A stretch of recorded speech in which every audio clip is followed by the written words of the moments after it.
가스펠 프로젝트 비유와 기적 시간에 오신 것을 주님의 이름으로 환영하고 축복합니다. 잠시 기도하고 오늘 준비된 강의 임하도록 하겠습니다. 아버지 하나님 감사합니다. 오늘도 주님께서 허락하신 이 시간 주님의 말씀을 통해 더욱더 주님의 뜻과 또 주님의 그 계획을 밝히 깨달아갈 수 있는, 그럼으로써 순종으로 주님께 쓰임받을 수 있는 복된 믿음의 자녀들 될 수 있게 도와주시옵소서. 이 모든 말씀 우리 주 예수 그리스도 이름으로 기도드리옵나이다. 아멘. 오늘은 13번째 마지막 시간입니다. 죽은 나사로를 살리시다라는 제목으로 우리 요한복음 11장 말씀 함께 읽어 나가기를 원합니다. 지금까지 저희들이 13개, 총 13개, 오늘 강의까지 포함해서 13개의 주제를 다뤄왔습니다. 총 6개의 우리 비유를 다뤄왔고요. 또한 7개, 오늘 것까지 합쳐서 총 7개의 기적의 그 모습을 우리들 함께 다루었습니다. 오늘 전반적인 그런 내용은 다음과 같습니다. 예수님은 나사로를 죽은 자 가운데서 일으키심으로써 죽음을 제압하는 능력을 입증하셨습니다. 그 기적은 기적 중에 기적으로 최종적이고 또 궁극적인 기적입니다. 이제 이 사건을 계기로 예수님을 죽이기로 종교 지도자들은 결정하게 되는 것이고요. 예수님은 십자가를 향한 여정을 본격적으로 시작하시게 됩니다. 이 기적을 통해서 우리는 십자가를 향하신 예수님의 부활의 반전을 기대하며 나아갈 수 있게 됩니다. 즉 다시 얘기해서요, 지금까지 모든 기적 가운데서 가장 궁극적이고 최종적인 기적으로서요, 진정 주님께서 십자가의 죽음을 통해서 우리에게 보여주실 부활의 반전을 기대할 수 있는 그런 클라이막스로 올라가는 그런 가장 중요한 포인트를 차지하고 있는 기적이라고 생각할 수 있겠습니다. 신학적인 주제를 저희들이 다시 살펴보면요, 죽음을 이기시는 능력의 예수님은 바로 그리스도시다라는 것을 우리는 배울 수 있게 되고요. 또 이후 자신의 죽음을 이기시고 부활하시어 부활의 첫 열매가 되시는 그 주님의 부활의 능력을 우리들이 또한 이 서막적으로 바라볼 수 있게 됩니다. 오늘 첫 번째 서브타이틀은 예수님은 때때로 더디 오시기도 하는 친구입니다 라는 제목으로 오늘 허락된 요한복음 11장 1절로부터 7절까지의 말씀 읽겠습니다. 함께 읽겠습니다. 나사로라고 하는 사람이 병이 들었는데 그는 마리아와 그의 자매 마르다의 마을 베다니에 살고 있었습니다. 이 마리아는 예수께 향유를 붓고 자기 머리로 예수의 발을 닦아드린 여인인데 그 오빠 나사로가 병이 든 것입니다. 그래서 두 자매는 사람을 예수께 보내어 말했습니다. 주여, 주께서 사랑하시는 사람이 병들었습니다. 주께서는 이 말을 듣고 말씀하셨습니다. 이 병은 죽을 병이 아니다. 이것은 하나님의 영광을 위한 것이요 이 일을 통해 하나님의 아들이 영광을 받게 될 것이다. 예수께서는 마르다와 그녀의 자매와 나사로를 사랑하셨습니다. 그러나 나사로가 아프다는 말을 들으시고 예수께서는 계시던 곳에 이틀이나 더 머무르셨습니다. 그러고 나서야 예수께서 제자들에게 다시 유대 지방으로 돌아가자 하고 말씀하셨습니다. 아멘. 오늘 문학적인 배경을 잠시 먼저 살펴보게 되면요, 요한복음, 오늘 읽으신 요한복음에는 7가지의 표적이 나옵니다. 그 표적 중에 오늘 읽으신 본문 말씀은 마지막 표적입니다. 7가지의 표적을 살펴보게 되면 가나에서의 혼인잔치에 대한 이야기가 첫 번째고요. 두 번째, 가나의 왕의 신하의 아들을 치유하시는, 그 집에도 가지 않고 말씀으로 치유하시는 예수님의 놀라운 능력에 대한 이야기가 두 번째 표적이었고요. 또 양의 문 근처 베데스다 연못에 38년 된 중풍병자를 치유하시는 것이 세 번째 표적이었고요. 표적이라는 것은 사인이란 뜻입니다. 또 네 번째로는 오병이어의 기적. 우리가 잘 아는 바와 같이 빵 5개와 물고기 2마리로 5천 명을 먹이는 그런 기적이 네 번째 예수님의 표적으로서 나타나는 것이고요. 또 5번째 표적은 무리를 걸으신 예수님, 함께 같이 공부를 했었죠. 또 6번째는 태어날 때서부터 눈이 먼 사람을 회복하시고 치유하시는 예수님의 놀라운 능력이 6번째 표적이었고요. 마지막 표적으로 오늘 죽음에서 나사로를 일으키시는 사건이더라는 겁니다. 그러면 요한복음에서 이 표적을 7개의 표적을 주시는 이유가 뭡니까? 특별히 예수님께서 많은 이적과 기적을 행하셨는데 특별히 7개를 선별해서 요한이 표적이라는 단어를 사인이라는 단어, 사인이라는 것은 여러분 도로 표시판과 같이 혹은 무슨 업체의 그 위치를 알리는 것, 그 업체가 어떠한 업체라는 것을 알리기 위해서 붙이는 것이 이제 사인인데요. 똑같은 말입니다. 세메이온이라는 단어로 그 단어 자체에서 영어 사인이라는 말이 나왔고 또 오늘 표적이라는 단어가 나오게 되는데요. 이렇듯 수많은 예수님의 이적과 기적들 중에서 꼭 7가지만 선별해서 그가 사인으로 우리에게 제시하는 이유가 무엇이냐는 거예요. 요한복음 20장 30절에서 31절에 보면 요한이 스스로 자신이 7개의 표적을 선택해서 우리에게 소개하는 이유를 말씀하고 계십니다. 뭐라고 얘기합니까? 같이 읽겠습니다. 이 책에 기록되지 않았지만 예수께서는 제자들 앞에서 다른 많은 표적들을 행하셨습니다. 이 외에도 7개 외에도 수많은 이적과 기적이 있더라는 거예요. 그렇지만 7개만 선별을 해서 기록했다는 거예요. 그러나 이것들이 기록된 목적은 여러분들로 하여금 예수가 그리스도이시며 하나님의 아들이심을 믿게 하고, 첫 번째 이유가 뭐라고요? 7가지의 사인이 가리키고 있는 것은 예수님이 누구라고요? 그리스도라는 것. 또 그 예수님이 하나님의 아들이심이라는 것을 그 7개의 사인을 통해서 우리에게 믿게끔 하는 것이 첫 번째 목적이고요. 두 번째 목적은 믿어서 예수의 이름으로 우리가 생명을 얻도록 하기 위함입니다. 라고 그 표적을 우리에게 알려주는 2가지 목적과 이유를 설명하고 있습니다. 첫 번째 게 뭐라고요? 예수가 그리스도이시며 하나님의 아들이심을 믿게 한단 말이에요. 7개의 표적을 통해서. 두 번째 뭐라고요? 그 믿어서 예수 그리스도의 이름으로 우리가 구원받도록 하기 위함이다. 라고 설명을 해줍니다. 그래서 오늘의 사건의 이유 또한 마지막이에요. 그저 마지막 표적이기도 하지만 가장 중요한 표적이기도 한 겁니다.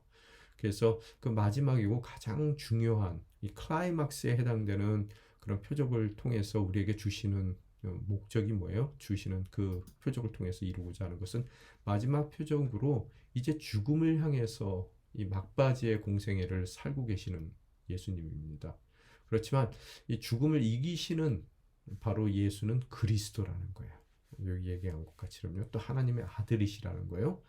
비록 십자가에서 앞으로 죽게 되겠지만 그분은 이 부활을 통해서 그 죽음을까지도 이겨내시는 능력의 하나님이시고 그분을 믿을 때 우리 또한 우리의 죽음을 이겨내는 부활의 그런 영광을 우리 삶 가운데 또한 얻게 될 것이라는 그런 예표적으로 그분의 죽음과 부활을 이 요한복음을 통해서 우리에게 표현해 주시는데 그런 예수님의 이루실 궁극적인 이 땅 가운데서의 소명을 또 이루실 그 십자가와 그 부활의 사건을 오늘 예표적으로 표현하는 마지막 표적이라는 거예요.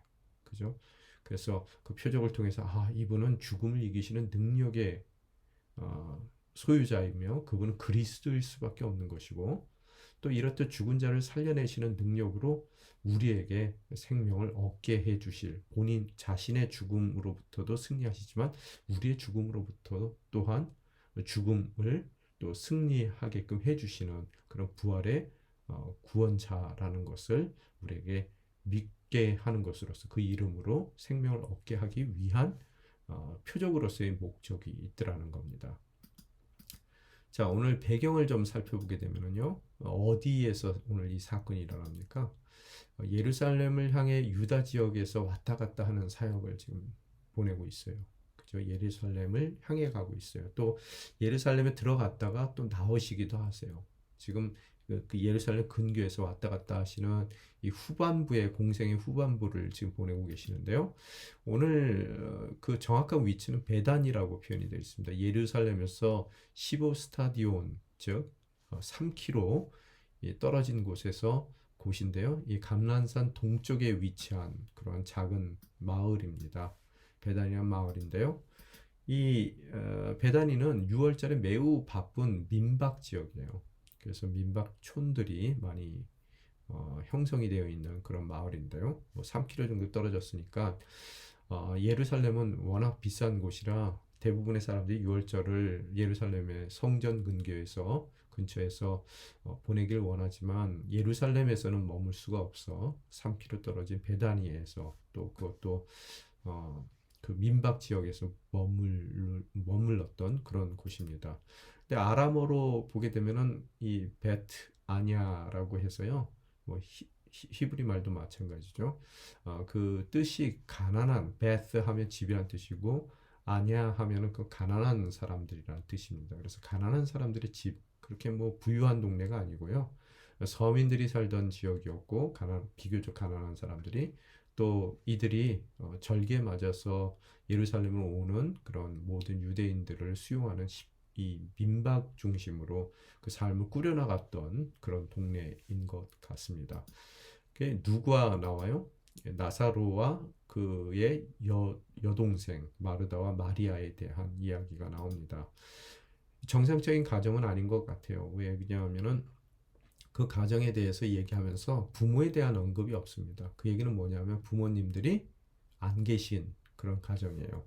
그리고 우리가 보통 나사로와 마르다 마리아를 좀 뭐 나이 많은 청년으로 보는데요. 뭐 사실 뭐 청년이라고 얘기할 수는 있지만 기껏 해봤자 10대였을 거로 생각이 됩니다. 그래서 15살 정도의 나사로 또 뭐 12, 3살 정도의 마르다와 마리아 정도로 여러분이 생각하면 되겠습니다. 그래서 그런 의미 가운데서 어떠한 이유 가운데 부모님은 안 계신 것이고요. 아마 돌아가셨던 것 같아요. 어린 나사로가 두 여동생을 책임지고 있는 소년 가장의 집이라는 거예요. 그런데 그 소년 가장 나사로가 정말 책임지고 있는 소년 가장으로서의 나사로가 책임지고 있는 이 가정을 예수님께서는 각별히 생각했던 것 같아요. 그래서 우리 친구 나사로라고 11절에 표현되어 있기도 하고요. 또 3절에 보게 되면 동생들이 나사로를 지칭할 때 주께서 사랑하시는 사람이 병들어 사랑하는 사람이라고 표현하고 있어요. 그래서 각별한 주님의 관심을 받았던 사람인데 왜 그럴까 생각해 보면 여러분 예수님도 요셉 뭐 육신적인 아버지로서의 요셉이 일찍 죽죠. 그러면은 그 가정 마리아와 또 예수님 보면은 뭐 유다를 비롯해서요. 유다서를 쓴 유다죠. 비롯해서 예수님도 동생들이 있단 말이에요. 그러면 그 가정을 누가 책임졌겠습니까? 아마 예수님도 어렸을 때 요셉이 죽은 이후에 아마 일찍 죽은 것 같은데요. 그 가정을 책임졌던 소년 가장이었던 것 같아요. 그래서 아마 나사로에 대해서 각별한 더 마음이 예수님께 있지 않았는가라는 생각이 들어요. 그래서 오고 가시면서 예루살렘 근처에 가시면 꼭 이 가정 가운데 머무르셨던 예수님 모습을 발견하게 됩니다. 오늘 그렇듯 예루살렘 근처에 뭐 이 장소적으로 얘기하면은 예루살렘 근교지만 또 예수님의 사역적으로 얘기했을 때는 이제 십자가에 가까운 바로 그 지역이란 말이에요. 그죠? 공생애가 이제 거의 끝나갈 무렵에 예수님이 가장 아끼는 또 이렇게 예수님과 같은 아픔을 느꼈던 바로 그 가정 가운데 그죠? 정말로 그 엠프티라고 그러죠. 체휼하는 마음을 가졌던 바로 그 가정 가운데 오늘 일어났던 사건입니다.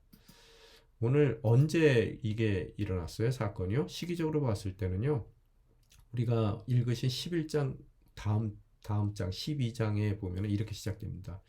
6월절이 시작되기 6일 전에 예수님께서 베다니에 도착하셨습니다. 그곳은 예수께서 죽은 사람 가운데서 다시 살리신 나사로가 사는 곳입니다. 라고 표현이 되어 있어요. 어떻다고요? 다시 예수님께서 베다니에 도착했을 때 6일 전이래요. 6월절. 6월절에 어떤 일이 일어납니까? 십자가의 사건이 일어나죠. 그런 거 봤을 때 본문에 십자가를 지셔야 될 본문의 사건도 11장의 사건도 십자가를 지셔야 될 6월절 이전에 약 10일 정도, 10여일 정도 전에 오늘 사건이 일어났던 것 같아요.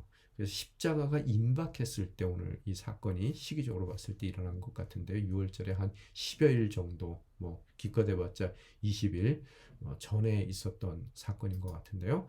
사건적으로 보더라도 이 사건을 계기로 해서 종교 지도자들은 이제 예수님을 죽이기로 모의를 하게 됩니다. 11장 53절에 보면요.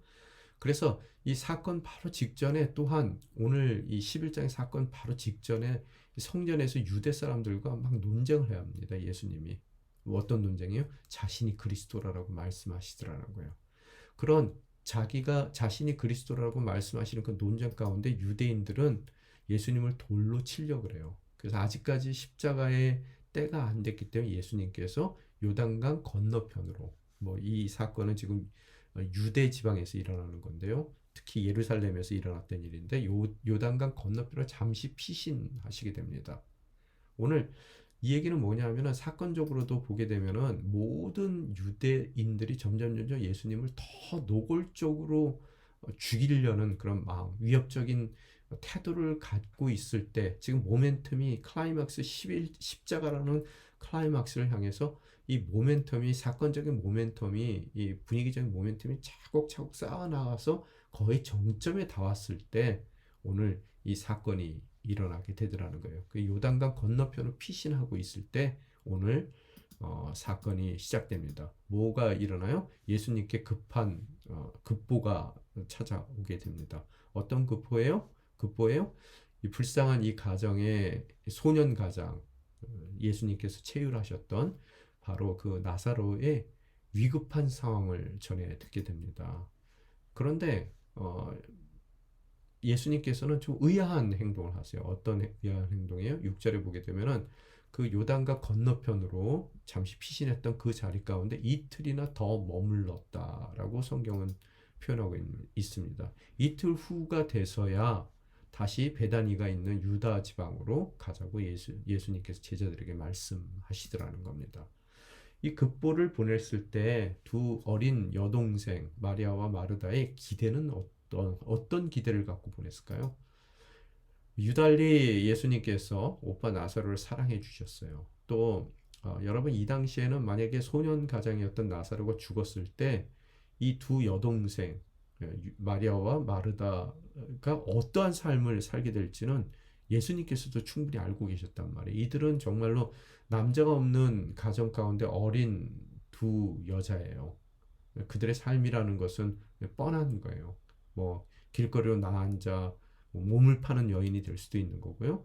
극단적인 상황 가운데로 내몰릴 수밖에 없는 그런 위급한 상황 가운데서 유달리 예수님께서 사랑하시던 오빠 나사로가 큰 병이 걸렸다는 것을 예수님께 말씀하시면 틀림없이 예수님께서 만사를 다 내려놓고 즉시 달려올 것이라고 여동생들은 기대했더라는 거예요. 틀림없이 달려오실 것을 확신했을 겁니다.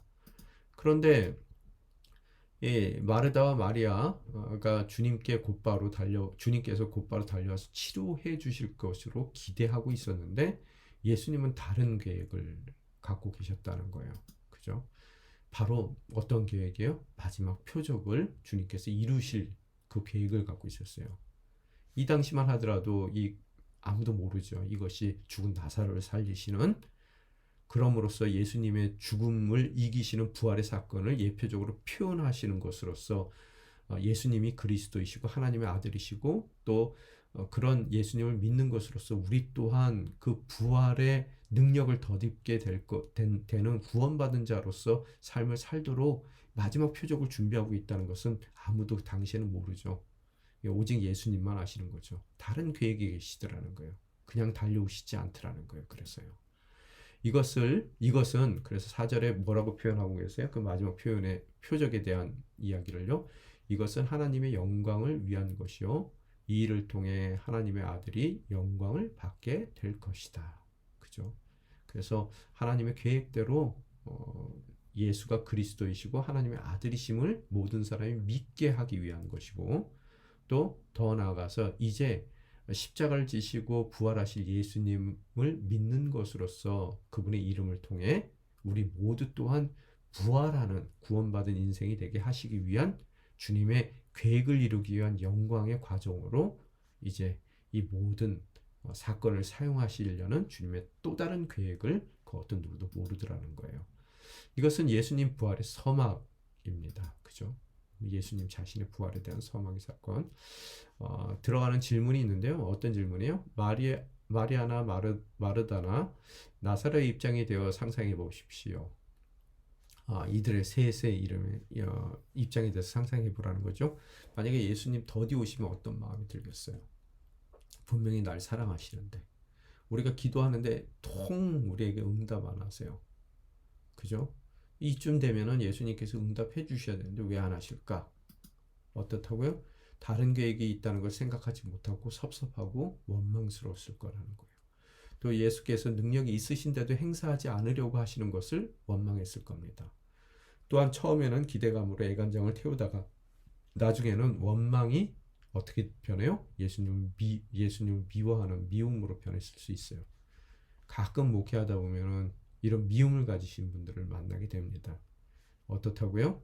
예수님이 또 다른 계획, 마지막 표적으로서 내 삶 가운데 그분의 공생애의 피날레가 될 만한 사건을 내 삶 가운데 허락해 주시기를 원하시는 그분의 또 다른 계획을 우리는 보지 못하기에 원망하고 그분을 때로는 미워하기까지 하더라는 거예요. 그들은 친구인 예수님의 우정에 관해서 어떻게 생각했을까요? 달려오지 않아요. 평소에 가까이 지냈던 관계가 형식적인 관계였고 나만 착각하고 살았는가 보다. 저분은 나를 그렇게 생각하지 않았는가 보다. 라고 오해할 수도 있을 것이었습니다. 그죠? 자, 두 번째 단락으로 넘어가서요. 예수님은 우리의 생명이십니다. 요한복음 11장 17절부터 27절까지 저희들이 읽게 되는데요. 같이 읽겠습니다. 예수께서 그곳에 도착하셔서 보니 나사로가 무덤 속에 있는지 이미 4일이나 됐습니다. 베다니는 예루살렘에서 약 15 스타디온 못 미치는 곳에 있었기 때문에 많은 유대 사람들이 오빠를 잃은 마르다와 마리아를 위로하려고 와 있었습니다. 마르다는 예수께서 오신다는 말을 듣고 달려나가 예수를 맞았지만 마리아는 집에 남아 있었습니다. 마르다가 예수님께 말했습니다. 주여, 주께서 여기 계셨더라면 오빠가 죽지 않았을 것입니다. 그러나 지금이라도 주께서 구하시는 것은 무엇이든지 하나님께서 다 이루어 주실 줄을 압니다. 예수께서 마르다에게 말씀하셨습니다. 내 오빠가 다시 살아날 것이다. 마르다가 대답했습니다. 그가 마지막 날 부활 때에 다시 살아나리라는 것은 제가 압니다. 예수께서 마르다에게 말씀하셨습니다. 나는 부활이요 생명이니 나를 믿는 사람은 죽어도 살겠고 살아서 나를 믿는 사람은 영원히 죽지 않을 것이다. 내가 이것을 믿느냐? 마르다가 예수께 말했습니다. 네, 주여, 주는 세상에 오실 그리스도이시며 하나님의 아들이심을 제가 믿습니다. 아멘. 오늘 타이밍이 중요한 사건이었어요. 그죠? 어떤 타이밍입니까? 보면은 예수님이 도착했어요. 좀 일찍 도착하셨어야 되는데 어떻다고요? 타이밍이 중요한 사건 가운데 마리아와 마르다 입장 가운데서는 그 타이밍을 놓쳤단 말이에요. 이미 죽어 장사한 지 얼마나 됐다고요? 4일이나 지났더라는 겁니다. 지난번에도 사람을 살린 적이 있어요. 죽은 사람을요. 야이로의 딸 경우도 어떻다고요? 죽은 지 얼마 안 됐기 때문에 다시 살렸어요. 그죠? 죽은 지 얼마 안 됐어요. 그러니까 죽음이 신선한 상태, 주검이 그러니까 살릴 수 있었다라고 생각할 수도 있을 것 같아요. 그죠? 나사로의 경우는 이미 죽어 장사한 지 4일이 지났을 뿐만 아니라 이제 그 시체가 썩어 상에서 냄새까지도 나더라는 겁니다. 부패가 시작됐다는 얘기죠. 무슨 뜻이에요? 첫 번째 시간적인 의미를 봤을 때는요, 고통의 기간을 나타내요. 여러분, 두 번째 사건의 의미를 봤을 때요, 시간적 의미는 고통의 기간을 통해 그 사람들이 얼마나 힘들었을까라는 그 고통의 정도를 우리가 알아볼 수 있는 거고요. 사건적인 의미를 봤을 때 죽음의 확실성, 그만큼 시간이 지났기 때문에 틀림없이 죽을 수 있는 방법은 없어요. 이미 장사해서 돌 무덤 가운데 갇혔었고 거기에서 시체가 부패되고 있었으니까 사건적인 의미로 4일이 지났다는 얘기는 그 죽음 자체가 확실하다는 죽음의 확실성을 나타내는 것이죠. 오늘 그 의미를 보면요, 이제 죽음의 확실성이 확실하면 확실할수록 앞으로 전개될 그런 마지막 표적으로서 나사로가 다시 사는 그 사건을 통해서 주님께 영광을 돌리기 위한 계획은 더욱더 확실한 그런 사건이 될 수밖에 없더라는 거예요. 그죠? 죽은 것이 확실하면 확실할수록 앞으로 주님께서 받을 영광도 더 그 확실한 만큼 확실해질 수밖에 없더라는 거예요. 근데 문제는 뭐냐면요. 기간이 4일이 되면은 3일이 된 것보다 확실할 거고요. 3일이라면은 이틀이 된 것보다 확실할 거란 말이에요. 그죠? 왜? 이게 뭐 금방 죽은 사람이 살아났다면 그게 죽은 게 아니라 잠시 기절한 거야 할 수 있지만 4일이나 지나서 장사하고 또 그 시체가 이미 부패하기 시작했다는 얘기는 정말로 그 죽음 자체가 확실하단 말이에요. 그런데 그 사람이 만약에 다시 살아났다면 그것은 확실하게 하나님께 죽음도 확실하지만 그만큼 확실하게 하나님께 영광 돌리는 그런 이적 표적으로서의 사건이 된단 말이에요. 그런데 그 기간이 길면 길수록 죽음은 확실해지지만 그 기간 동안에 마르다와 마리아의 참담함 또한 그 오랫동안 그들이 고통을 당하고 있단 말이에요. 그리고 또한 죽음이 확실하면 확실할수록 그들의 고통은 이제는 다시는 그 오빠를 볼 수 없다는, 이제 오빠를 보내야 된다는 그 마음 가운데 그들의 고통은 더 확실하게 힘들었을 거라는 거예요. 자, 오늘 이 세 가지 이해가 되십니까? 죽음이 확실하면 확실할수록 이 자매들의 고통은 더 확실한 것이고, 또 그 고통과 그 죽음의 확실성이 더 확실하면 확실할수록 나중에 그 표적으로서 그 사건이 궁극적인 사건으로서의 나사로의 다시 사는 그 사건을 통해서 주님이 받으신 영광 또한 더 확실하게 될 거라는 거예요. 이 세 가지가 함께 움직이고 있더라는 겁니다. 즉 우리의 고난이 확실하면 확실할수록 어떻다고요? 주님의 영광에 대한 계획은 더욱 확실하게 이루어진단 말이에요. 자, 여러분의 고난의 이유를 아셨습니까? 왜 나에게 이런 참다운 고난을 주시는지? 그 고난에 더 큰 반전을 일으키시는 것으로서 주님이 받고자 하시는 영광 또한 확실해지더라는 거예요. 또 그것이 다른 이들에게 표적이 돼서요. 그 표적, 부인할 수 없을 만큼 확실한 주님께 영광 돌리는 여러분 인생 가운데 허락하신 표적을 통해서요. 예수님께서 그리스도라는 것을 부인할 수 없게 확실히 모든 사람들이 믿게 되는 것이고요. 또한 그것을 통해서 모든 이들이 그의 이름으로 구원을 얻는 영원한 삶을 얻는 놀라운 그런 예표로서의 우리의 삶이 확실한 우리의 고통을 겪을 수밖에 없지만 반전의 능력으로 그 삶이 주님께 영광 돌릴 때 또한 나사로의 삶처럼 우리의 삶이 사용되더라는 거예요. 그래서 더욱 확실하게 이루어지고 오늘 이 일을 위해서 어떻다고요? 다른 가정이 아닌 가장 사랑하는, 그래서 예수님께서 체휼까지 하시는 empathy, 그죠?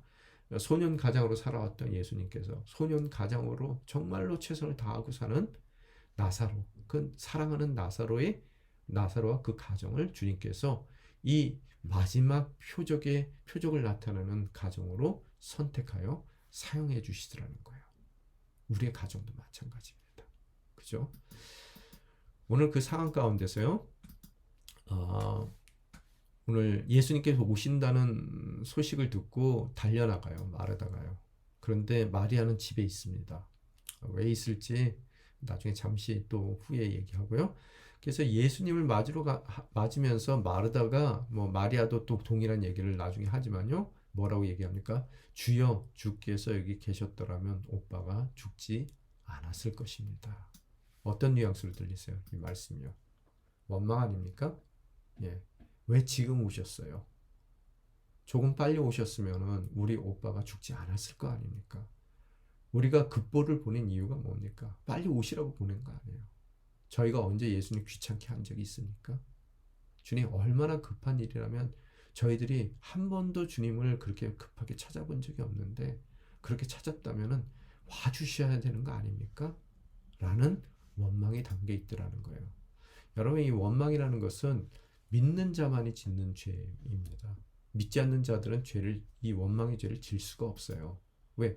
안 믿는 자에게는 하나님께 기대하는 바가 없어요. 그렇기 때문에 원망의 죄를 질 수도 없습니다. 믿는 자들은 하나님에 대한 기대가 있어요. 그렇기 때문에 그 기대가 배신당했다라고 생각했을 때 원망하더라는 거예요. 그래서 이 원망의 죄는 안 믿는 사람은 지을 수 없는 죄예요. 믿는 사람들이 짓기 때문에 그만큼 더 심각한 죄입니다. 그죠? 그래서 하나님을 기대하는 자에게만 원망이라는 죄가 가능하더라는 거예요. 기대도 없으면 원망도 없습니다. 그렇죠? 우리의 삶에 보게 되면 행여 우리도 이렇듯 가정의 위기를 겪고 있어요. 나사로와 같은 가정이에요. 정말로 이 위기를 모면하지 못한다면 정말로 모든 우리의 가정이 다 무너져 버릴 수밖에 없어요. 그래서 당장 주님께서 오셔서 고쳐야 될 문제가 있습니까? 그래서 주님께서 사랑하는 우리의 가정, 주님께서 빨리 지금 당장 오셔서 고쳐주기를 간절히 주님께 바랬어요. 주님께서 또 주님만이 고쳐줄 수 있는 그런 위기라는 것을 알고 있었어요. 주님의 능력만이 우리의 가정을 회복시킬 수 있습니다. 빨리 와주세요. 이것도 알고 있었어요. 사랑하는 자가 병들었습니다. 빨리 도와주세요. 너무 늦지 않게 와주세요. 그런데 주님께서 지체하시고 또 그분이 정말로 우리를 사랑하지 않는가 보다 오해하며 그분을 원망하고 더 나아가서 이제는 정말로 죽은 지 사흘이나 됐기 때문에 절망하고 더 이상 우리 가정 가운데 주님이 해줄 수 있는 것이 없다라고 원망 가운데서 모든 것을 포기한 그런 삶의 자리 가운데, 마르다의 자리 가운데 여러분과 제가 행여 있느냐는 겁니다. 너무 늦게 오신 주님, 이게 우리 인생 가운데 큰 딜레마 중에 하나죠. 마르다는 원망합니다. 만약 여기 계셨더라면, 만약 제가 필요한 바로 그 순간에 예수님이 우리 삶 가운데 함께 하셨더라면 우리가 오늘 이렇도록 참담한 상황 가운데 놓이지 않았을 터인데, 그런 주님께서 오늘 원망하는 마르다에게 뭐라고 말씀하십니까? 내 오빠가 다시 살아날 것이다. 오늘 너무나 놀라운 말씀을 하시지 않으세요? 오늘 여러분의 가정이 다 무너졌어요? 오늘 뭐라고요? 내 오빠가 다시 살아날 것이다. 내 가정이 이제는 포기하고 안 될 거라고 생각하며 절망하며 또 원망했던 그런 예수님이 여러분을 늦게 찾아오셔서 뭐라고요? 내 가정이 다시 살아날 것이다. 너의 사업장이 다시 살아날 것이다. 마르다가 대답해요. 그 놀라운 말씀 가운데 압니다. 알아요. 그가 마지막 날 부활할 때에 다시 살아날 것을 압니다. 라고 대답해요. 그죠? 여러분, 이게 정말로 아는 얘기예요? 예수님께서 반문하십니다. 믿느냐? 안다라고 대답하는 마르다에게 믿느냐? 나는 부활이요 생명이니 나를 믿는 사람은 죽어도 살겠고 살아서 나를 믿는 사람은 영원히 죽지 않을 것이다. 내가 이것을 믿느냐라고 말씀하세요. 우리도 우리 인생 가운데 예수님 찾아오셨을 때요, 다시 살아나리라, 날 것이다. 알아요, 알아. 먼 날 예수님 다시 재림하셔서 부활의 심판을 하실 때, 그때 새하늘과 새 땅이 임할 때, 죽었던 사람들 다 살아나는 거 나도 알아요. 주님께서 뭐라 그래요? 믿느냐?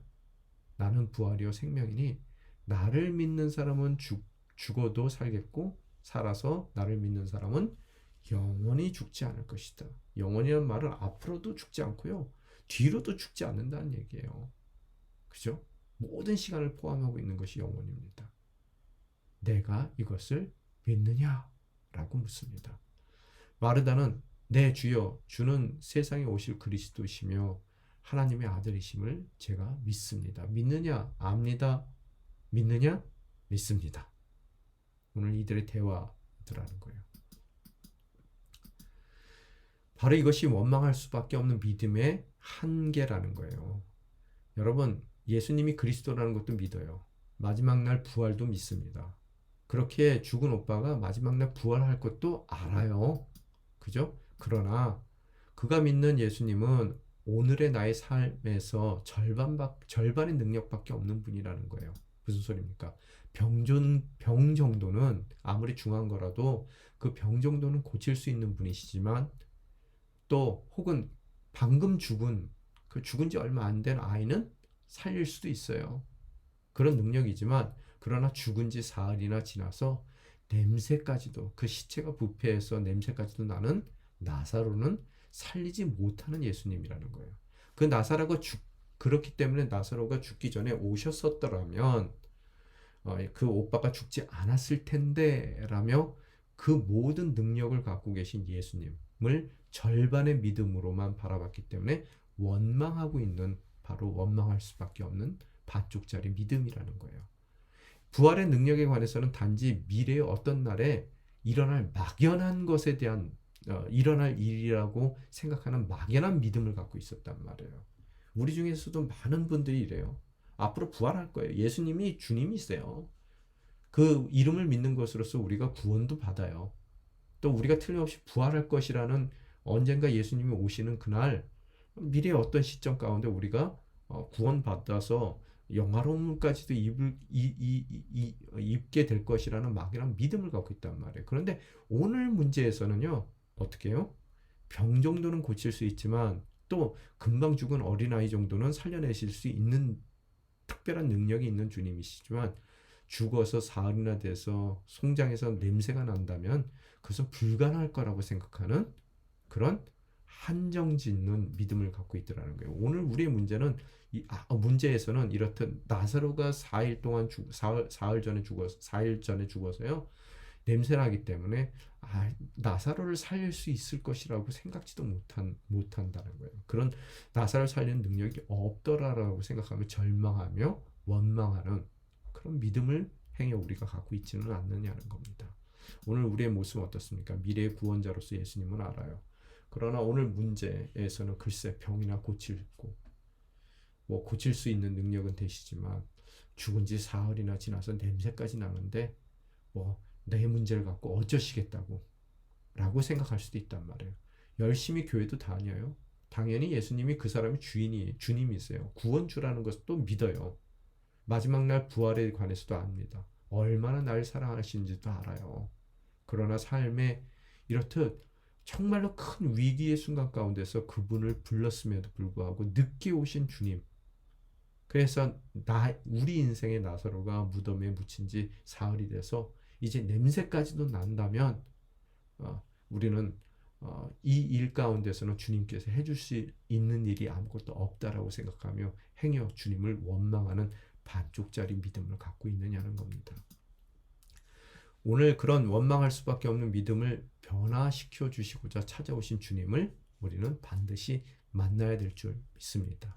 그분을 만나는 것으로서 정말로 할 거라고 생각했던 바로 그 상황을 통해서 주님께서 마지막 표적을 우리의 삶을 통해서 또한 이루어 주실 줄 믿습니다. 두 가지를 우리에게 보여주실 건데요. 첫 번째는 주님의 능력이에요. 병을 고칠 뿐만 아니라 4일 된 죽음에서 다시 살리는 놀라운 능력을 가지신 분이라는 거예요. 우리의 생각을, 우리의 상상을 뛰어넘는 모든 것이 가능하신 주님의 능력, 죽음을 이기시는 능력을 우리에게 보여주실 겁니다. 두 번째로 뭐라고요? 구원의 현재성, 미래의 종국적인 구원의 완성뿐만 아니라 오늘의 회복을 허락하시는 주님이에요. 오늘 없는 미래는 없습니다. 구원은 이미 우리 삶 가운데 시작됐어요. 단지 완전하게 완성되어지지 않았을 뿐이에요. 항상 제가 신앙에 대해서 얘기했을 때 already라는 것과 yet이라는 단어를 써요. already and yet. 이미 이루어진 것이 있고요. 앞으로 이루어질 것이 있어요. 아직까지 이루어지지 않는 거예요. 그러면 오늘은 그 이루어진 것과 이루어질 일들의 사이를 살고 있어요. 늘 우리 삶 가운데는 많은 것들이 이루어지고 있습니다. 미래성도 있지만요. 구원에는요. 오늘이 중요하기도 하더라는 거예요. 그죠? 오늘 우리가 구원받고 있는 거예요. 완성되지 않았을 뿐입니다. 하시고자 한다면 그 모든 일을 행하시는 주님의 능력이, 그 구원의 놀라운 역사가 오늘 우리 삶 가운데서도 우리가 불가능할 거라고 생각했던 사흘이나 지난 이 나사로를 그 무덤에서 살려내시는 놀라운 역사를 우리의 자녀들의 삶 가운데, 우리의 가정의 삶 가운데, 또 우리의 직장에서의 삶 가운데 경험하게 될 줄 믿습니다. 구원의 현재성 중요하다는 거예요. 그죠? 늘 그래서 우리는 이 구원의 완성될 구원을 향해 나아가는 삶을 사는 거예요. 그래서 그런 의미 가운데서요. 오늘 우리가 사는 이 하루는 우리 인생 가운데 가장 구원에 가까운 날이에요. 지금까지 살아온 날들 중에서 가장 구원에 가까운 날이에요. 무슨 소리입니까? 가장 최고의 날을 살고 있단 말이에요. 내일은 오늘보다 더 가까운 날이라서 우리가 그동안 살았던 우리 인생 가운데서 가장 최고의 날을 내일 살 거예요. 모레는 어떻습니까? 내일보다 더 최고의 날. 그래서 믿는 우리들에게는 바로 오늘이 우리 인생 가운데서 살아본 날들 중에서 가장 최고의 날이에요. 점점 우리는 그 완성될 미래를 향해 나아가고 있는 바로 그 과정 가운데 서 있더라는 거예요. 그래서 미래만 있는 것이 아니라 오늘도 있더라는 거예요. 그 미래 완성될 그 날을 향해 늘 우리는 지금까지 살아온 날들 가운데서 가장 최고의 날을 바로 오늘 이 현재 가운데 살아가고 있다는 것을 우리는 잊지 말아야 되더라는 겁니다. 오늘의 역사, 그죠? 이 두 가지를 바라볼 때 비로소 우리는 원망하지 않는 믿음을 갖게 될 거라는 거예요. 최고의 날이니까 비록 예수님께서 늦게 오셔서 나사로가 죽기는 했지만 이제 병 고치는 예수님을 만나는 바라보는 것이 아니라 어떻다고요? 가장 최고의 날. 지금까지는 병만 고치는 걸 봤다면 죽은 자를 살리시는 놀라운 능력을 경험하는 최고의 날을 바라보기에 우리는 원망하는 믿음이 아닌 온전한 믿음으로 주님께서 행하실 일을 기대감으로 바라보며 나아가는 오늘을 살 수 있다는 겁니다. 자, 질문이요. 예수님은 생명을 주시는 분이다라고 하는 것과 예수님이 곧 생명이라는 것에는 어떤 차이가 있습니까? 생명이 미래에 찾아오는 현실이 아니라 예수님 안에 이미 현실이라는 차이가 있습니다. 그죠? 오늘 이미 우리는 구원받은 거예요. 오늘 죽는다 하더라도 주님께서 틀림없이 우리를 살려내십니다. 그죠? 즉 구원의 미래성뿐만 아니라 현재성을 누려나갈 수 있는 믿음, 바로 그 믿음은 원망하지 않는 믿음이라는 거예요. 자, 마르다의 신앙 고백은 주는 그리스도요 살아계신 하나님의 아들이시다라고 고백한 베드로의 신앙 고백과 어떤 차이가 있습니까? 그것도 동일하죠. 그죠? 그래서 미래에 대한 막연한 믿음과 오늘 이 순간 모든 것의 주인 되신다는 그런 베드로의 고백, 현재성과 미래, 단지 미래성만을 갖고 있는 것과 미래뿐만 아니라 현재성에 대한 고백이 베드로의 고백일 줄 믿습니다. 자, 세 번째, 예수님은 죽음의 저주를 비통해 하십니다. 11장 28절서부터 37절까지의 말씀 함께 읽겠습니다. 마르다는 이 말을 하고 나서 돌아가 자기 동생 마리아를 불러 가만히 말했습니다. 선생님이 여기 와 계시는데 너를 부르셔. 마리아는 이 말을 듣고 급히 일어나 예수님께로 갔습니다. 예수께서는 아직 동네에 들어가시지 않으시고 마르다가 마중 나갔던 그곳에 계셨습니다. 마리아와 함께 집안에 있으면서 그녀를 위로하던 유대 사람들은 마리아가 벌떡 일어나 나가는 것을 보고 통곡하러 무덤에 가는 줄 알고 따라 나섰습니다. 마리아는 예수께서 계신 곳에 이르러 예수를 보자 그 발 앞에 엎드려 말했습니다. 주여, 주께서 여기 계셨더라면 저희 오빠는 죽지 않았을 것입니다. 예수께서는 마리아가 흐느껴 우는 것과 따라온 유대 사람들도 함께 우는 것을 보시고 마음이 비통해 괴로워 하셨습니다. 예수께서 말씀하셨습니다. 나사로를 어디에 두었느냐? 그들이 대답했습니다. 주여, 와서 보십시오. 예수께서는 눈물을 흘리셨습니다. 그러자 유대 사람들이 말했습니다. 보시오, 그가 나사로를 얼마나 사랑하셨는지. 그러나 그들 중에 어떤 사람은 이렇게 말했습니다. 눈먼 사람의 눈을 뜨게 하신 분이 이 사람을 죽지 않게 하실 수는 없었단 말이오. 아멘. 마리아가 왜 예수님을 맞이하러 나가지 않았을까요? 왜 집에 남아 있었을까요? 첫째, 아마도 너무 비통해서 맞이하러 나갈 경황이 없었을 수 있어요. 그죠? 우리도 갑자기 상을 당했을 때 경황이 없듯이 그 또한 아무리 자신이 좋아했던 예수님이지만 이 비통함 가운데 경황이 없어서 낙심하여 앉아 있을 수 있었을 거라는 거예요. 두 번째, 원망 때문에 안 나갔을 수도 있습니다. 못 나간 게 아니라 안 나갔을 수도 있어요. 너무나 믿었던 예수님에 대한 실망, 또 배신감, 그죠? 찾으신다는 말을 듣고 아마도 정신을 좀 차렸던 것 같아요. 통곡했던 자리에서 일어나 예수님께로 나아갑니다. 예수님 계신 곳에 이르렀을 때 그 예수님 발 앞에 엎드리게 됩니다. 동일한 원망을 쏟아내죠. 주여, 주께서 여기 계셨더라면 저희 오빠는 죽지 않았을 것입니다. 라고요. 마르다와 동일한 원망을 쏟아냅니다. 원망과 함께 마르다와는 다르게 마리아는 흐느껴 울기 시작해요. 그랬더니 얼마나 흐느껴 울었는지 옆에 있던 함께 있던 유대인들도 함께 따라 웁니다.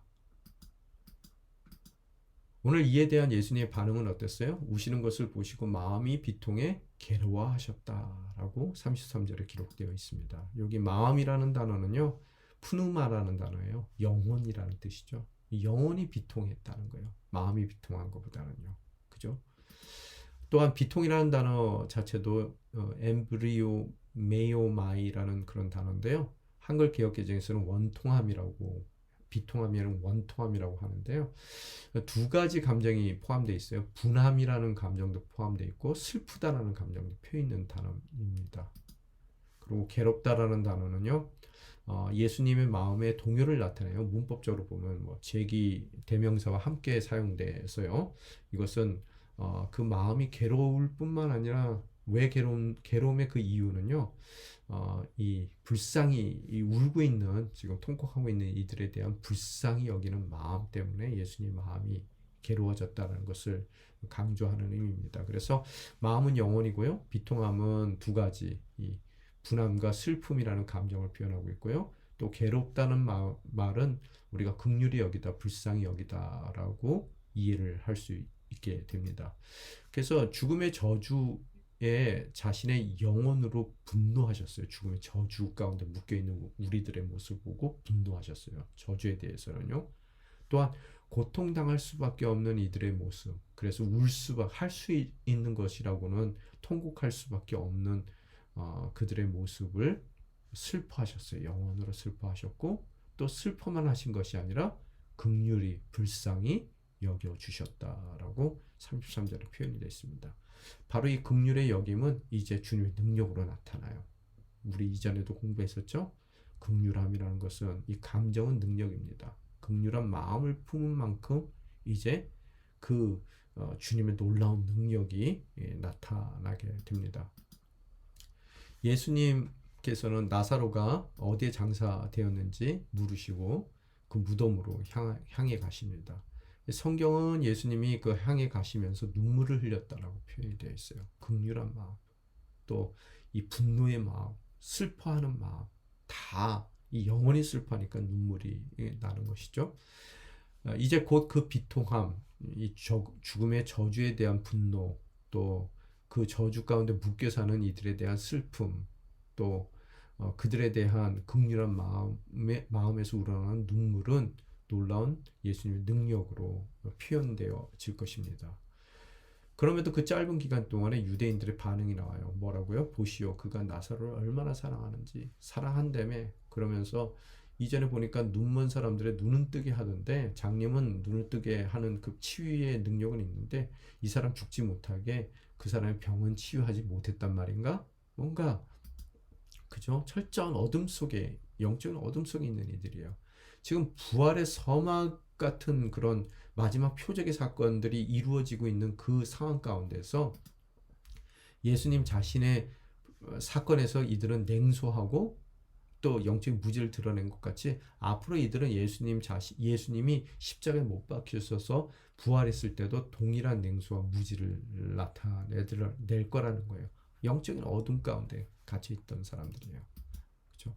자, 네 번째, 우리는 죽은 사람을 되살리시는 예수님, 예수님은 죽은 사람을 되살리는 예수님의 모습을 우리 38절에서 44절까지 기록이 되어 있는데요. 함께 읽겠습니다. 예수님께서는 다시금 속으로 비통하게 여기시며 무덤 쪽으로 가셨습니다. 무덤은 입구를 돌로 막아놓은 동굴이었습니다. 예수께서 말씀하셨습니다. 돌을 옮겨 놓아라. 죽은 사람의 누이 마르다가 말했습니다. 하지만 주여, 그가 저기 있은 지 4일이나 돼 벌써 냄새가 납니다. 예수께서 말씀하셨습니다. 내가 믿으면 하나님의 영광을 볼 것이라고 내가 내게 말하지 않았느냐. 사람들은 돌을 옮겼습니다. 예수께서 하늘을 우러러보시고 말씀하셨습니다. 아버지요, 아버지께서 내 말을 들어주신 것을 감사드립니다. 아버지께서 언제나 내 말을 들어주신다는 것을 내가 압니다. 그러나 지금 이렇게 말하는 것은 여기 둘러서 있는 사람들을 위해서입니다. 아버지께서 나를 보내셨다는 것을 그들로 하여금 믿게 하려는 것입니다. 예수께서 이렇게 말씀하시고 큰 소리로 외치셨습니다. 나사로야, 나오너라. 죽었던 나사로가 나왔습니다. 그의 손발은 배에 감겨 있었고 얼굴은 천에 쌓여 있었습니다. 예수께서 그들에게 말씀하셨습니다. 그를 풀어주어 다닐 수 있게 하라. 아멘. 무덤 앞에 도착하신 예수님께서는 어떻다고요? 오늘 그 무덤이라는 것은 입구 동굴이죠. 근데 그 입구가 돌로 막혀 있었던 동굴입니다. 그죠? 오늘 우리의 삶이 무덤 앞에 도착하신 예수님을 보게 되는데 우리의 삶이 이렇듯 꽉 막혀 있는 아무런 소망을 품을 수 없는 절망적인 무덤과 같은 입장이라는 거예요. 그렇다면 오늘 예수님께서 우리의 삶, 그 무덤과 같은 삶 앞에 도착해 서 계시더라는 겁니다. 그럼 우리의 삶 앞에 눈물을 흘리며 서신 예수님을 우리는 바라볼 수 있어야 돼요. 예수님은 뭐라고 명령하십니까? 무덤 쪽으로 가시는 예수님께서 뭐라고요? 주님께서 돌을 옮겨 놓아라. 우리 인생을 소망 없도록 꽉 죽음으로 꽉 막아놨던 그 돌을 옮겨 놓으시라는 거예요. 꽉 막혔던 삶 가운데 그 돌을 옮겨 놓아라. 예수님의 명령은 돌을 옮겨 놓아라는데요. 마르다의 반응이 어떻습니까? 하지만 주여, 그가 저기 있은 지 사흘이나 돼 벌써 냄새가 납니다. 옮기라고 하면 옮기면 되는 거예요. 하나님과 예수님과 우리의 관계를 막고 있었던 그 돌을 옮길 때 어떻다고요? 꽉 막혔던 우리의 인생, 무덤과 같은 인생이 이제 생명을 얻을 수 있는 기회를 얻게 될 줄 믿습니다. 근데 오늘 마르다는 하지만 주여, 저기 있은 지 사흘이나 돼 벌써 냄새가 납니다. 돌 옮기라고 하면 우리는 뭐라 그래요? 주님, 이러한 이유가 있어서 뭘 돌을 옮기라 그러세요? 이미 끝났어요. 이미 이 일은 불가능한 일이에요. 주님, 제가 할 수 있는 일 다 해봤는데 주님 늦게 오시는 바람에 지금 일이 이렇게 됐잖아요. 뭘 지금에 와서 돌을 옮기라고 합니까? 냄새나요. 다 썩어서요. 우리도 이런저런 핑계를 댄단 말이에요.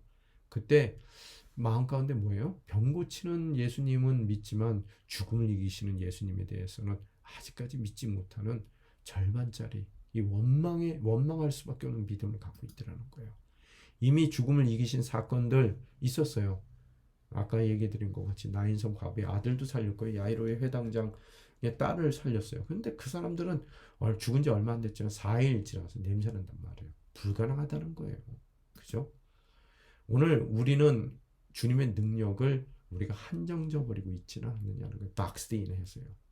그래서 병은 고칠 수 있고 요까지의 문제는 주님께서 해결하실 수 있지만 그 이상의 문제는 그건 주님도 어쩔 수 없어 라고 포기하며 여러분 인생 가운데 그 모든 절망이라는 돌멩이로 그 모든 삶의 입구를 다 막아버려서 이제 주님과 여러분 사이에 막아서 있는 그 돌을 주님께서 치우라고 하시는데도 이미 죽은 지 사흘이나 돼서 냄새나기 때문에 그거 치워서 뭐하게요? 라는 마르다의 반응을 여러분 또한 저 또한 갖고 있느냐는 거예요. 자, 주님을 나의 수준으로 한정 짓지 말라는 거예요. 병든 사람도 치유하시는 주님이시지만 이제 마지막 표적을 통해서 보여주고 싶은 것은 예수님의 부활을 암시하듯이 죽은 자를 살려내는 놀라운 예수님의 능력을 우리 삶 가운데 보여줄 줄 믿습니다. 우리 삶은 사업장이 어려울 때 도움이 가능하다고 생각해요. 사업장이 어려울 때는 주님, 사업 망하게 생겼으니 빨리 오세요. 망해서 문 닫으면 불가능할 거라고 생각하십니까? 어떠세요? 이 감기 정도는 주님께서 충분히 낫게 해주실 거예요. 많이 양보해서 그냥 뭐 당뇨병 정도는 주님께서 낫게 해주실 거라고 생각하지만 암은 불가능할 거라고 생각해요? 또 2기까지는 가능하지만 3기는 불가능할 거라고 생각하십니까? 지금 당장 날 돕지 않으시면 도저히 날 더 이상 도울 수 없으신 그런 그 정도의 능력밖에 안 되시는 예수님이라고 믿고 계셨어요. 그렇기 때문에 원망하는 믿음을 갖고 있단 말이에요. 우리 인생 가운데. 오늘 우리의 그런 고난의 기간이 길면 길수록 그 정말로 그 죽음, 우리가 대면하는 그 고난은 불가능한 고난이라는 것이 확실해지는 거고요. 그 헤어나기에 불가능한 고난이라는 그 고난에 대한 확실성이 명확하면 명확할수록 반전의 역사가 더해졌을 때 주님께 드리는 영광 또한 확실해질 수밖에 없더라는 거예요. 그래서 사랑하는 나사로의 가정을 선택하듯이 오늘 사랑하는 나를 선택하셨고 나의 가정을, 나의 직장을 선택해 주셨을 줄 믿습니다. 이젠 다 틀렸다고 생각해요? 모든 것이 불가능하다고 생각합니까? 그러나 그런 절망의 순간 모든 것이 끝났다라고 생각하는 바로 그 순간이 이제 마지막 주님의 표적의 역사를 시작하시는 바로 그 순간이라는 거예요. 되고 안 되고는 우리가 정하는 것이 아닙니다. 오늘 여기 써 있는 말씀 잠깐 같이 읽을게요. 하나님께서 예수가 그리스도이시며 하나님의 아들이심을 믿게 하고 또 믿어서 예수의 이름으로 생명을 얻도록 하기 위하여 때로는 불가능하다라고 판단할 때 주님께서는 우리가 생각하는 것보다 또 우리가 생각하는 것보다 상상하는 것보다 더 큰 이적과 기적, 마지막 표적을 우리 삶 가운데 허락해 주실 줄 믿습니다. 냄새나서 다 썩고 죽어버린 우리의 삶이 또 냄새나서 다 썩어버린 우리의 소망과 희망이 비전이 또 냄새나서 다 죽어버린 나의 비전과 꿈이 이제 다시 죽음을 이기시는 주님을 대면하는 기적이 그 썩어버린 무덤 가운데서 일어나더라는 거예요. 주님께서 말씀하십니다. 나는 부활이요 생명이니 나를 믿는 자는 죽어도 살겠고 살아서 믿는 자는 영원히 죽지 않을 것이다. 나는 다 죽은 너희의 삶을 살려고 다 죽은 것 같은 너희의 희망과 꿈을 다시 일으키는 주님이다. 이것을 너희가 믿느냐? 우리에게 물으시더라는 거예요. 이제 무덤의 돌을 옮기라고 요구하십니다. 주님과 우리를 막고 있었던 정말로 우리 믿음의 한계를 정했던 우리의 무지함의 돌을 옮기기를 원하셔요. 또 안 된다라고 주님도 이것은 못하실 거라고 생각했던 정말 아둔하게 우리가 정했던 주님의 능력의 한계를 이제 옮겨 놓으시라는 거예요. 그분의 명령에 순종할 때 우리는 그분의 영광을 볼 수 있게 될 줄 믿습니다. 우리도 무덤 같은 우리의 인생 돌문만 옮겨 열어놓기만 한다면 이제 그 열린 무덤 앞에서 우리를 불러주신 우리의 꿈을 다시 불러주시고요. 우리의 자녀들의 삶을 다시 불러주시고 또 우리의 모든 그 소망과 희망을 다시 불러주시는 주님의 목소리를 듣게 될 줄 믿습니다. 뭐라고 말씀하세요? 나사로야 나오너라. 오늘 여러분을 불러주시더라는 거예요. 안 될 거라고 생각해서 정말 이제는 그 무덤과 같은 꽉 막힌 인생 가운데 모든 것을 포기한 냄새나는 우리의 인생을 또 우리의 자녀의 인생을 우리의 가정을 또 우리의 꿈과 또 비전을 주님께서 이제 불러주시더라는 거예요. 그죠? 영적으로 구원받은 것을 부활이라는 말로 표현할 수 있을까요? 또 영적 부활의 실체와 육체적 부활의 소망을 함께 지지하는 것 중에 중요한 것은 뭡니까? 이건 여러분 직접 답변하시면 될 것 같고요. 결론 말씀드리겠습니다. 이 마지막 표적이었어요. 마지막 표적은 뭐라고요? 예수가 그리스도라는 것을 믿게 하고요. 그죠? 그러므로서 하나님 아버지께 영광 돌리고 또 그 아들에게 영광을 돌리기 위해서고요. 또 두 번째 표적의 이유는 뭐라고요? 그럼으로써 예수 그리스도의 이름을 믿는 것으로서 우리가 영원한 생명을 얻게 하기 위한 것. 그것이 표적 이유라고 그랬습니다. 그 표적 가운데서 가장 클라이막스적인 그런 표적이 바로 오늘 읽으신 나사로의 사건입니다. 그 표적이었고요. 하나님의 영광과 그 아들의 영광을 받기 위한 목적이었었어요. 그래서 나사로가 위중한 병에 걸렸다라고 급보를 보냈을 때 마리아와 마르다의 기대와는 달리 이틀을 더 머무르시던 거고요. 그 이틀 머무는 기간 동안에 마르다와 마리아는 극심한 고통의 기간을 보낼 수밖에 없었던 거고요. 그만큼 죽음은 그 오래된 기간, 사흘이나 지난 이후에 도착하시게 되는데, 사흘이라는 기간은 그만큼 그 죽음의 확실성을 저에게 설명해 주고요. 죽음이 확실한 만큼 죽음을 이기시는 놀라운 능력 또한 확실하게 되는 것이고, 또 그 능력을 통해 죽은 자가 다시 살아났을 때 하나님의 영광도 더 확실하게 되더라는 거예요. 사랑하는 가정을 그 영광을 위해 불러주셔서 사용하시더라는 거예요. 아무나 사용하는 게 아니에요. 주님은 죽음까지도 이기시는 능력을 갖고 계신 그리스도이시며, 그 능력으로 미래의 구원의 완성뿐만 아니라 오늘 우리의 삶의 구원 또한 이루어 주시는 우리의 구원주이십니다. 예수님과 우리의 삶 사이에 돌만 치우면 이제 냄새나는 우리의 삶이 다시 생명을 얻게 될 줄 믿습니다. 그럴 때 정말로 죽지 못해 살았던 무덤에 썩은 냄새가 나는 것 같은 우리의 인생, 우리 자녀들의 인생, 우리 가정의 삶, 또 우리의 꿈과 비전, 이제 사는 것 같은 삶으로 변화될 줄 믿습니다. 이 궁극적 부활의 능력 또한 우리가 미래의 주님께서 다시 오시는 날 경험하게 될 줄 믿습니다.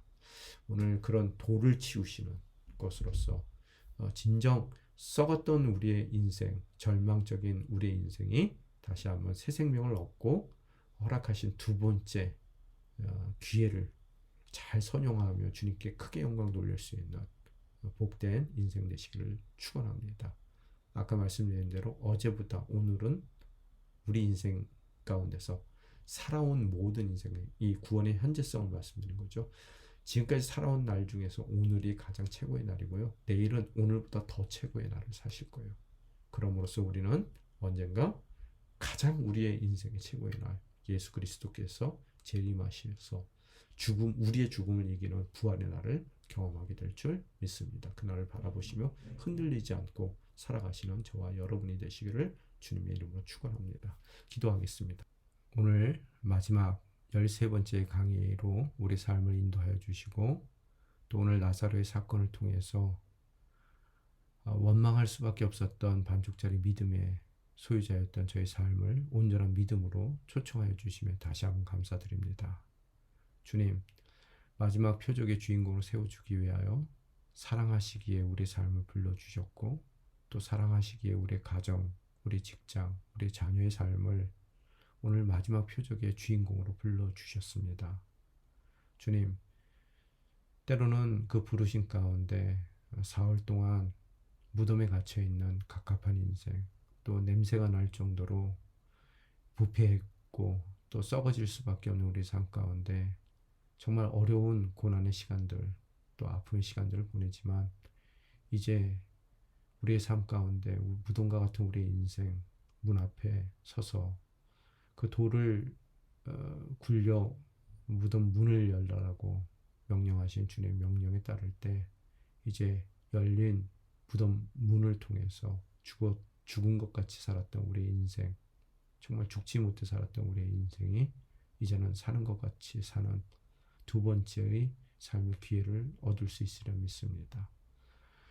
주님께서 허락하신 두 번째의 삶의 기회, 이제는 온전한 믿음으로 진정 모든 것이 가능한 주님의 능력에 우리의 삶을 드리며 주님이 원하시는 풍성하고 아름다운 인생을 살아내길 원합니다.